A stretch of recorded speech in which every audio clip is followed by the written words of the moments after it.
Good evening and welcome to Tucker Carlson Tonight. The Emmy Awards aired last night in prime time. If you didn't watch, you weren't alone. And by the way, we don't judge.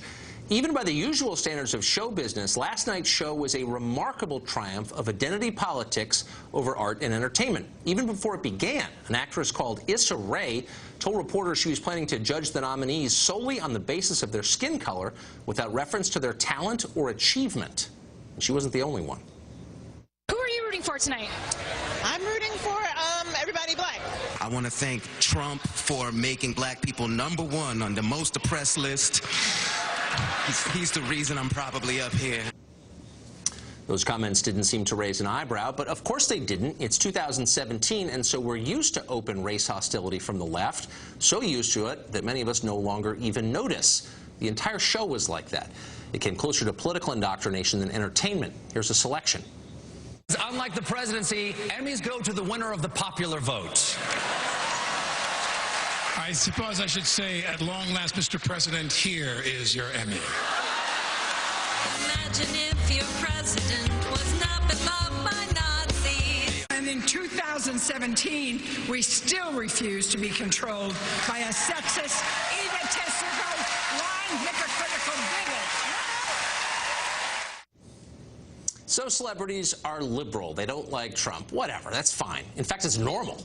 That's not what is striking here. Last night's show wasn't really about Trump. It was an expression of the contempt America's ruling class has for the rest of the country, for the zip codes they don't live in. The middle class elected Donald Trump last November. Last night, Hollywood denounced them for doing it. But don't kid yourself. You could have heard the exact same contempt for middle America at any Google board meeting or Facebook employees retreat, or for that matter, at any bar in Washington where fundraisers from both parties regularly gather. What we're watching now is no longer a debate between conservatives and liberals. It's an unbridgeable divide between those who've reaped the massive benefits of global capitalism and the rest of the country, which has not. The winners justify their immense wealth and power by imagining they deserve it. They're simply better and more deserving than everyone else. The people beneath them deserve what they get, too. They're disgusting. How do you know they are? They voted for Donald Trump. So that's what's really going on here. Dismissing Trump voters as evil allows those actors on stage last night, not to mention tech moguls in boardrooms and the entire political establishment here in D.C., to sustain the current, very warped system and still believe they're not just good people, but the very best people. Last night's show also exposed something else. Many of America's most famous artists aren't really artists. They're hacks. Their shows are dumb. Their art is crap. They're not impressive. John Oliver's weekday Sanctimony Fest won Best Variety Series? In what world? An utterly distorted world. A place warped by ideology where political imperatives supersede art. A place where everybody has to pretend that Ta-Nehisi Coates writes well. A country in which the wooden stupidity of The Handmaid's Tale is ignored because the story's message is just so very important at a critical time like this. That show won 5 awards last night, by the way. Of course it did. Politics never improves art. It only corrupts art, turning freethinkers into robots and beauty into propaganda. We should not be surprised. Wendy Acifo is a professor of education at Johns Hopkins University, and she joins us tonight. Professor, thanks for coming up. Thank you for having me. So look, just to be totally clear, I'm not whining that liberals are acting liberal. Okay. Or that Hollywood is liberal. Knew that. I'm bothered by the distorting effect that politics has on art. And I fear that no one on stage last night was even allowed to offer a contrary opinion, not just about Trump, but about America itself. Like there's this orthodoxy that just produces really crappy art. That bothers me. Well, you know, as Americans, it's okay for us to be critical of our president. Yeah, That's the beauty of a democracy. Amen. And, you know, President Trump is not beyond reproach. But as entertainers and as comedians, what they do is they use real life to entertain. And we see that take center stage when we see Alec Baldwin winning, you know, an Emmy for his portrayal of Donald Trump. We see Kate McKinnon winning an Emmy for her portrayal of Hillary Clinton, as well as Kellyanne Conway. So what happens here is when you elect a reality star as president and he becomes a celebrity and commander-in-chief, you cannot be mad when he is center stage and he is the brunt of all jokes. And I'm not, actually. Yeah. And I think he wants to be center stage. He and does. I think there is a rich vein there, and I get it, and I understand it's funny. Some of it is funny. Absolutely. What bothers me is that there's clearly a kind of political affirmative action at work where stuff that's not The Handmaid's Tale, are you serious? Wins 5 awards? Not because the story is convincing or elevating or interesting or anything other than wooden and dumb, because it is, but because it's like an allegory that's important. And that's just like devalues art. Do you see? No, because art is what we make it, and beauty, it's true, and beauty has the ability to be interpreted differently based on who views it, But wait right? a second, that's true. There's a subjective element. But there's also, like, at least an idea of excellence. You shouldn't be rewarded for mouthing the same stupid slogans that everybody else is, and then have the gall to call yourself an artist or a free thinker. You are merely a robot going along with the crowd, as these people are. So is the problem what they said on the Emmys, or is the problem what they do when they're acting and they're portraying their art? I just think the whole thing is distorted. I mean, again, I'm not against mocking this or any other president or having heterodox views, but that's the point. No heterodox views are allowed. Like, you have to ascribe to a certain worldview. That's the opposite of free thinking. These are just like political functionaries, they're like bureaucrats. Well, there are people in Hollywood who have different thinking. Whether you look at Caitlyn Jenner, you know, there's people who have different thinking. Not everyone in Hollywood is liberal. Not everyone in Hollywood should be a liberal. The beauty of our country is our diversity, and not just who we are, but how we think. So at the end of the day, no one ideology should lead us, whether you're in Hollywood or whether you're in Wisconsin. Well, I agree with that completely, and I actually believe in diversity in the true sense. You treat people as individuals, you judge them by what they do, not by where they were born or how they look. Absolutely. And with that in mind, the actress at the outset who said she was rooting for anyone who was black, I just thought, look, I don't think she should be in jail for it. Right. But if someone got up and said, I'm supporting people who are white because they're white, I would say that's disgusting. Like, actually, you should treat people as individuals. But nobody said anything about it. Why? You see, so I think knowing Issa Rae's show, which is very diverse, and having watched it a few times, again, I cannot speak for her because I'm not in her head. Right. But from my thought process and seeing the diversity of her show, she's saying that she wants to see individuals win and have a diverse background when it comes to Emmys. And yesterday, we saw that. We saw the first African-American woman win for writing a comedic play. Hold on. You know? But that's, let me just, and I'm not against, I've never seen the show. I'm not against her personally. Yeah, because it's very diverse. But it seems the opposite of diverse. It seems monochromatic. She's saying, I want people of one specific color to win. That is the opposite of diversity. And it also suggests that a person's color is the most important thing about that person. And I just don't believe that. And I hope that nobody else believes that because it's wrong.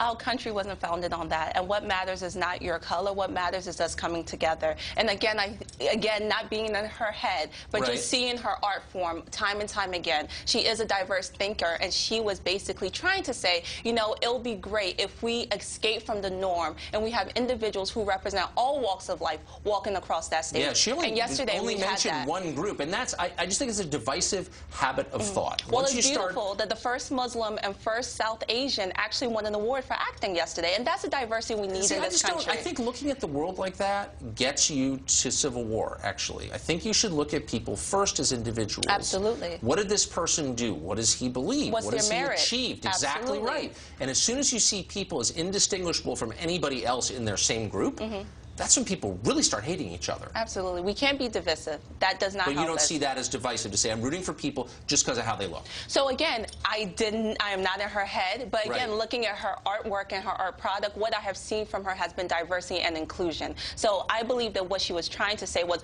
we want to see people walk across that stage who are diverse thinkers. So she meant the exact opposite of what she said. You should bring her on the show and ask her. I would love to have her on. Look, I don't want to hassle this one person about whom I know nothing.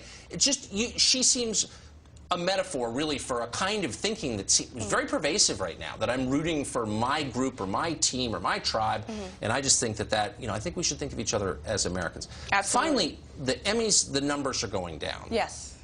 And it does make me wonder, maybe there are lots of reasons for that, but it makes me wonder, they don't care that Americans don't want to watch their political lectures, but they keep giving the same lectures. Why do you think that is? Well, when you frame it like that, that's statistically dubious. Because if you look at the totality of the situation, the numbers did go down. However, the numbers also went down in 2016, and it was a 5% drop from the numbers in 2015. So what we're seeing here is not just the Emmys. With award shows across the board, their numbers are going down. So I would appeal to actually the people who run these award shows and say, hey, listen, the award viewership is going down. So it happened during the Obama administration, the numbers were going down. And this year's Emmy, just to put it into context, has the same viewership as last year's Emmy. So do you think, so maybe, you make a fair point. I mean, maybe America just doesn't have an appetite for watching rich people celebrate themselves. How many more times do we need to watch rich people give themselves awards? Well, everyone, if you are deserving of an award, you should get one, whether you're rich or not, Tucker. Okay. A Handmaid's Tale. It's like, it's a parody. I heard it's great. Thank you. Thank you for having me. Thanks, Professor. Joy Vila is a singer and songwriter who notably, bravely, maybe recklessly, wore a Donald Trump-themed gown to the 2017 Grammy Awards. That's her wearing it right there. And Joy joins us tonight. Hi, Tucker. Hey, now I don't think you need to be a Trump supporter to recognize the boldness of a move like that. What would have happened, do you think, if you wore that outfit to the Emmys last night? You know, I mean, they would have just lambasted me. They lambasted me after the Grammys. And you know what Wendy, who is just on, is too afraid to say? Issa Rae is being flat-out prejudiced and bordering on racism, saying that she's only going to support people who are black. Now, that's when diversity goes way too far. And in fact, it's the opposite of diversity. It's, I'm going to support my people because that's what I should do right now. And Hollywood is just has such a bloated ego about themselves. They think anything they say will be taken, you know, straightforward, and really we're laughing at them. And I think they're mad. Well, see, that's my question, because I mean, what do I know? It's not my world at all. It's more yours. Yeah. Do you think when they come off a show like last night's, they think, you know, that was really important work that we did? Like, we really helped America understand where we are. Absolutely. Tucker, they are patting themselves on the back. They're drinking whiskey shots. They're saying, you were great. No, you were great. No, you were great. We were all great. I couldn't handle it. Is that really true? It's like, it's like your worst nightmare of, like, self-satisfied, out-of-touch losers. And if you think any different, then you are lambasted, you are put in the corner, and you are no longer allowed to play ball. And that's why this diversity lie is a lie. They have diversity of color, diversity of texture, of flavor, of all these different cultures, but not diversity of thought. As we saw in the Emmys, if you hate Trump, you get a prize. If you love Trump, you get ignored. But doesn't creativity require, as a prerequisite, free thinking? How can you be creative if you're told what the conclusion has to be? It totally should, Tucker, and that's the thing. There is no more creativity. We see remake after remake. We see sequels. We see books that are being made into movies because there's no longer any free thought. So there's no free thinking. There's no free artistry. And if there's no artistry, honestly, Hollywood is just rehashing the same old thing, and they're patting themselves on the back about it. And the Emmys was a disgusting display of bloatedness that we saw last night. Well, I just want to make sure rich people get enough awards from one another. They need it. So my understanding of the economics of this is the domestic audience is shrinking because, like, honestly, who would watch that garbage? Right. But they're sustained by the international audience. So I guess what bothers me is this is the world's window into America, is the stuff that these people produce. Am I getting that right? I think so. I really think internationally they're going to stop buying that BS too. Really, I think all their numbers are going down. They're tanking. People are just not buying this anymore. It's the same old story being sold. And honestly, I think foreign talents are probably going to be rising ahead of us because they're starting to think outside the box. Even though they supposedly have less free speech than us, we're supposed to be the country of the First Amendment. But as we see in Hollywood, they no longer care about that. Man, you are the bravest. Wearing a Trump outfit to an award show. That's like ordering a ribeye at the vegetarian convention. I mean, that is really off the grid. I love it. Thank you, Joy, for joining us. Thank you, Tucker. Hurricanes Harvey and Irma weren't enough, apparently. Up next, we'll give you an update on Hurricane Maria. There is such a thing, headed straight for Puerto Rico tonight. Plus... You've asked some question. You've asked some question. You've asked some question. Okay. Thank you. Thank you for this. Pro-illegal immigration activists, there is such a thing, picked a fight with an unlikely target. That was Democratic leader Nancy Pelosi. What were they angry about? We'll show you just ahead. Stay tuned. You've had your time.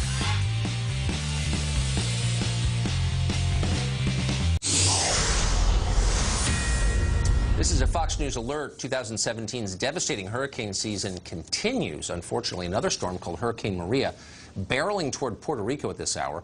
The storm is already a Category 5. It's still gaining strength. It's expected to approach the island of Puerto Rico by Wednesday morning. It could add to the devastation already caused by Hurricane Irma. Obviously, we'll be tracking it and bringing you the latest. Well, with so many deadly storms in the past 2 months, it's not surprising many have sought to make a political point or draw a connection between them. Many are saying, Facebook is full of this, that the storms are proof of global warming. Never mind their lectures that weather is not climate when it's cold or snowy. John Stossel just wrote a column calling these people alarmists. Doubtless he's being now denounced as a denier. He joins us tonight to explain. So, John, you're seeing this everywhere, everywhere. We have bad hurricanes, unprecedented hurricane season because of climate change. Is that true? No, even the government, NOAA, says we don't have information to prove that. It's premature to conclude that they've had a detectable effect, and yet the media is just filled with this. And they don't just say, this proves climate change is real. I mean, of course climate change is real. Climate changes. They say man-made climate change is real. And we don't know how much man did, but they just say it. But doesn't that, I mean, wait a second. If you ask questions, critical questions, and ask for data in order to come to conclusions, that makes you, I think, a denier, right? Well, I think because I work at Fox, everything makes me a denier. And I am a denier of part of it. But climate change is really four things. Is the climate changing? Yes. Yes. Does man play a part? I would say probably, maybe a small part.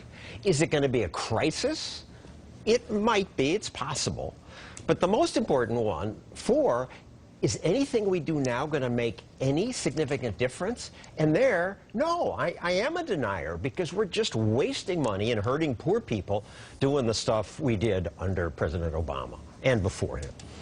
But I mean, the argument is that to act is a moral imperative and that it's immoral not to act.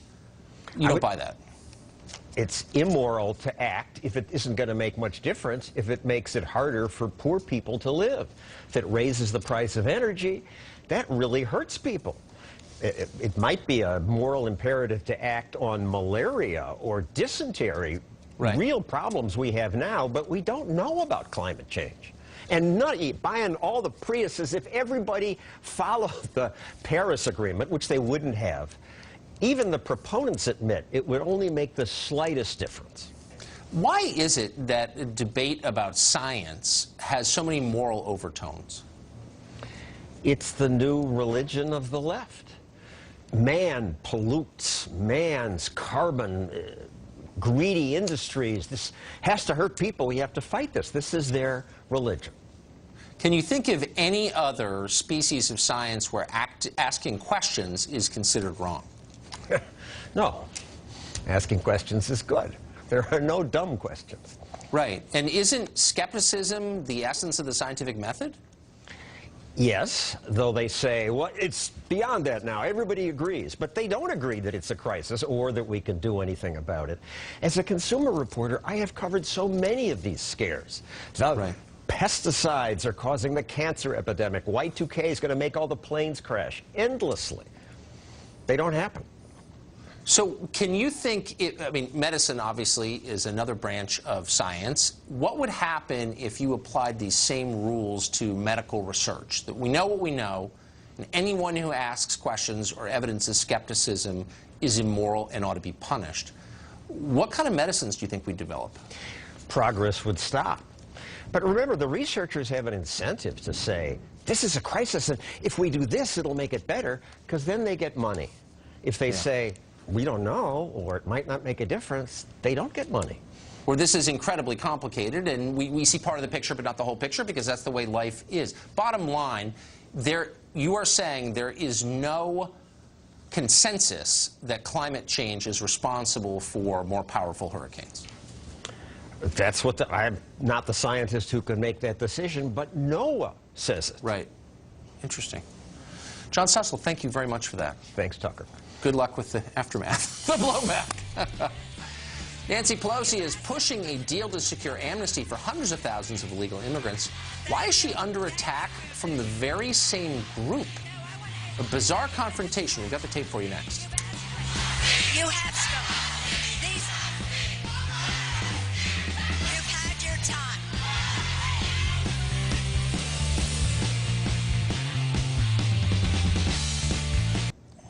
Now, this video comes with a trigger warning. In it, you will see a white woman telling a group of people of color to be quiet so she can white-splain to them. Please have any small children cover their ears. In fact, you should probably cover your own, too. Watch this. For a long time, we've been fighting the fight for the dreamers. My colleagues.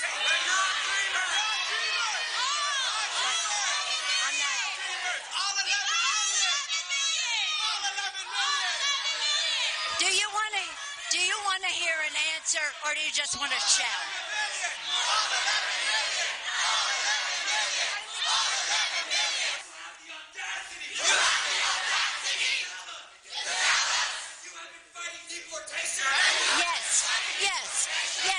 Yes, I am. Yes, I am. You do not. You don't know what you're talking about.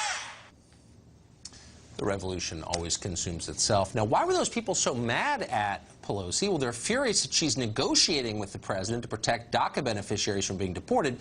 Instead, they want a total and immediate amnesty for all 11 million, maybe 15 million, no one really knows, illegal immigrants currently in this country. Avan Seha is an illegal immigrant. He's the founder of Undocumedia. He joins us tonight. Avan, thanks a lot for coming on. Thank you for having me, Tucker. I am undocumented, a DACA beneficiary, and actually born a crime when I was immigrating here at 9 months old. Huh. So I guess what I find so striking about that video and about a lot of other things that I've seen in the past few weeks is the lack of gratitude and the hostility from people who are really getting a pretty good deal from the United States, apparently. People who are here illegally, breaking U.S. law, benefiting in a lot of ways from U.S. society, which is the richest in the world, the most orderly, the cleanest, the fairest, and yet seem hostile toward the United States. I never hear a single person say, you know what, thank you. Why not, I wonder? I believe that undocumented immigrants, DACA recipients, are simply reacting to what's continuing to be done over years, and that is they're talking about us, but they're not talking with us. They are not including us in the conversations, and this is something that's going to be addressed. Both parties will be held accountable. People have something to refer to, records, to indicate how promising these agreements can be, and that's voting record. We're going to be holding people on both sides of the party who at some point may have voted against us, and that's all we have. That's the only premise we have. Hold on, slow down. You're issuing a threat, and I want to understand what that threat means. You're saying as an illegal here, you're not a U.S. citizen. You're saying you and other non-U.S. citizens are going to hold U.S. citizens accountable for not being nice enough to non-U.S. citizens? Is that what you're saying? What I'm saying is that these elected officials are there to represent all constituents, including undocumented immigrants that live in these communities. And although we do not vote them in directly, we do take great part in our community and also ask to be represented. We are paying taxes, we are contributing to the community, and we just ask for representation. No, what you just, and by the way, I've always been very pro-immigrant, and am in some ways still, and pro-immigration, actually. You're making me very anti-immigration by what you're saying right now, because of its tone, but also because of the threat you just issued to people who don't see it your way. You're not a U.S. citizen. The U.S. government exists to serve the needs and protect the needs of U.S. citizens. It does not exist to protect the needs of non-U.S. citizens. Do you see the distinction? I think all countries are that way. All of them. I also understand. Do you understand, taxation without representation, something that this country was founded on? I believe we are paying taxes. I believe we deserve to be represented. I'm not issuing any threat other than we are going to go ahead and no longer allow people to make agreements that jeopardize our community behind our back. We want to be protected. We want to have relief that includes our parents, our brothers, our uncles, who don't fit the typical dreamer narrative, per se. But why do you have a right to demand anything? I mean, and by the way, let me just be really clear, for the 5th time, I'm sympathetic to a lot of the DACA people because they didn't choose to come here illegally. But I'm more sympathetic to American citizens because I am one, and I have something in common with them because they're Americans too. And so I don't understand on what grounds you make these demands. If I show up in someone else's country and say, you know what, I demand to have a voice in the political system here, I demand benefits, I demand respect, they'd say, buzz off, pal, leave. Like, you have no position from which to demand those things. Do you see what I mean? No, I understand. The context of the video that you were referring to, those are DACA beneficiaries, 800,000, which are now in limbo as a result of the loss of DACA or the threat to it, and there isn't anything happening in the next 6 months. So they are reacting to that. These are people who are very much well involved in our communities. They are teaching our children.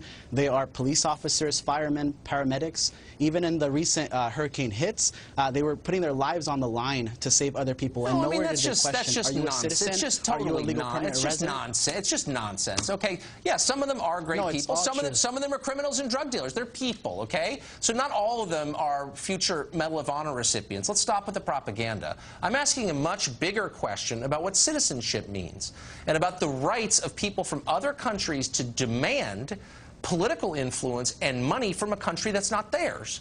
And I'm just saying it's a kind of a weird posture, an entitled posture for you to take. Like, I demand this. Really? On what grounds? Are you following me? Again, they're contributing to this country, and they deserve to be represented. Some aren't. They have been here for years. They are not new. And that applies to every population. I know plenty of good citizens. I know plenty of bad citizens, if you want to go by that narrative. I agree with that. And no matter what, there are people in everywhere.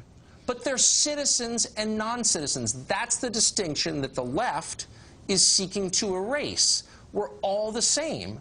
And my point is, no. The point of a government is to look out for the citizens. That's why a citizen is different from a non-citizen. You are subject to the laws of, but also benefiting from the protections of, a government. I mean, I don't understand. So, like, everyone in the world who wants to come to the United States can just show up, you know, go on benefits, reap the benefits of our society. Like, why would we allow that? Nobody's actually doing that. Actually, there is no line right now for anyone in this country to get behind. There are forms, etc., applications that people can apply for from their respective countries. What we're talking about is millions of people who are already here. 800,000 DACA beneficiaries who are currently in limbo. These are people who, there's no line to get behind. Just to put things in perspective, the immigration system is currently processing applications from 1995, something we have no control over, just to show what's going on. But that's really not, you know, up to you to like or dislike, because you don't have grounds for that. And look, I would concede that some of the DACA kids are a little bit different because they came here as small children, as you did. But for the 11 to 15 million people who snuck in the country and are using forged documents to work, undercutting the wages of American citizens, on what basis do they get to tell me as an American citizen, I want this, I demand that? Like, what? Why would a normal society take that seriously? You have no right to demand anything if you're one of those people. Do you?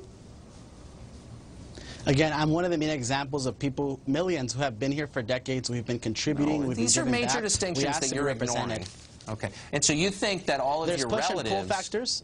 Yeah. Get to come here There's push too. and pull factors for this immigration. You know, their pull factors being that we are the largest economy and we require workers to sustain it. Also, the push factors are that the U.S. You know, that's just garbage. You learned that in some school that you went to. Actually, we've got almost 100 million of American citizens not working right now. So, like, don't tell me we need more. Let's talk about. Let's put it in perspective. There are 11 million undocumented immigrants. There's 320 million U.S. population. Are you going to tell me that 3.5% of the population are responsible for the problems of the other close to 97%? I would never make, you know, that's just another ludicrous argument. I would never make that claim. I don't think that. I think Americans are mostly responsible. What people like you are making. I don't know who people like me are. Learn how to, like, follow a rational train of thought. I'm not saying that. I've never said that. I don't think it. I think Americans are responsible for mostly their own problems. But importing millions of low-wage workers every year does not help. Not in this economy. And you know it, but you don't care. Anyway, Yvonne, thank you. No, I do care. And yeah, I can tell. Google has shown its willingness to crack down on speech just for being politically incorrect. So why are they opposing a bill in Congress aimed at fighting human trafficking? The documentary filmmakers follow the subject joins us on Google's motivations next. Plus, every week brings us new examples of lunacy and extremism from Antifa, and yet some on television, who, by the way, are much better than you, say the movement doesn't exactly exist. Antifa denialism. It's out there. We're on it.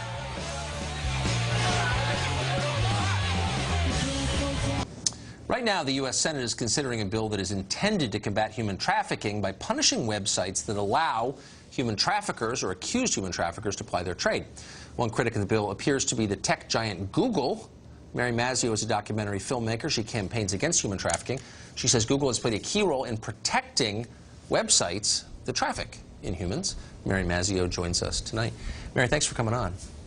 So, Tucker, nice to be with you. Thank you. Thank you. And I'll acknowledge this is a complex issue. Nobody's for human trafficking, and I'm not sure I fully understand the ramifications of this bill. But I want to get to Google's role and big tech's role in all of this. How is Google abetting human trafficking, do you say? So we asked ourselves the very same question. When we dove into this topic, we were looking really at Backpage, which has been determined to be sort of the go-to site for commercial sex of all kinds, including children. Several children who were victimized, sold and bought, let me rephrase that, who were serially raped at the ages of 13, 14, and 15, sued Backpage to determine whether the site was culpable in any way. We started reading the court briefings, and all of a sudden we noticed that there are voluminous briefings filed by the Center for Democracy and Technology and the Electronic Frontier Foundation. And I'm a recovering lawyer. I remember scratching my head and thinking, who could possibly be filing in support of Backpage? Well, a quick Google search and you'll find that Google is the primary funder of both organizations. And it stands to reason that Google would be concerned about opening up any kind of liability for online content, right? It is the Wild West online, and the back pages of the world have been shielded by really an outdated internet law, right? Section 230 of the Communications Decency Act, which was passed 20 years ago, and it really meant that Facebook and Twitter couldn't be sued for stuff people might say, and it made sense, right? There were no tools back then to monitor content. Fast forward 20 years, and there are crimes that are simply unimaginable that have moved online. And yet you've got this law that is completely outdated, it hasn't been tweaked, and it's simply not appropriate to continue business as usual with the Wild West online. So we have discovered that kind of stunningly, for a company whose motto is "Don't be evil," that Google has pushed so hard to keep the Wild West in place that it has allied itself with Backpage. And it goes beyond more complicity. In addition to contributing to Backpage's legal defense, we know that Google lawyers have met with Backpage lawyers to talk about tactics and best practices.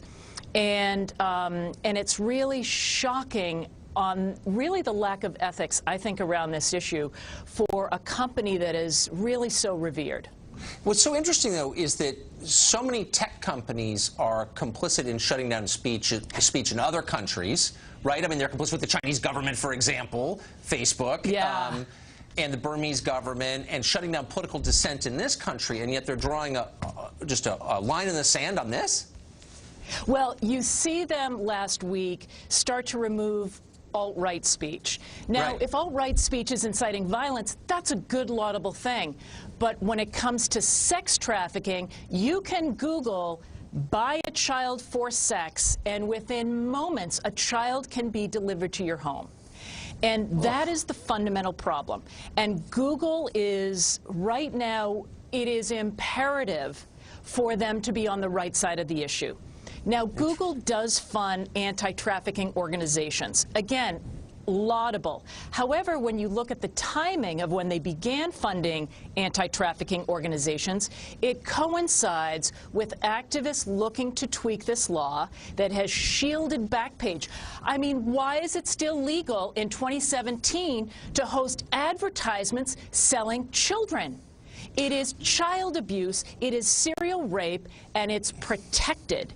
And that just simply has to end. I mean, really quickly, I'm pretty hardline on speech. I think everybody should be. This is not speech, though. These are illegal actions. There's a huge difference. You know what? Great. That's a great distinction. But here's my question.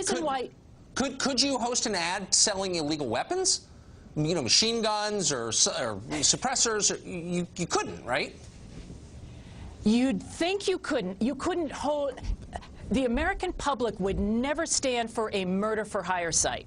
Right, exactly. But children for sale, it's kind of sort of consensual prostitution. People have no idea how this crime has changed, and it's really remarkable. That's the other fascinating. thing, before you let me go, is that this law, that there's a hearing tomorrow on the Hill, it has nothing to do with speech. Jane Doe 1, 2, and 3 sued Backpage in Boston. The court found that even if Backpage had participated in, was a co-conspirator of the crime of sex trafficking, it had no choice but to dismiss this lawsuit. And the First Circuit called on the children and effectively said, go to Congress. So for Google to now suggest that this is an assault on free speech, that the internet is going to break, what Google is concerned about... For them to lecture us on free speech is a little much, I have to say. Mary, that was super interesting. Thanks for coming on. And we'll stay on Yes, thank you for having me. I really appreciate it. Thank you. Well, we had an Antifa professor on this show last week, and yet some pundits claim Antifa doesn't actually exist. It's fake news. We'll weigh the evidence on that coming up.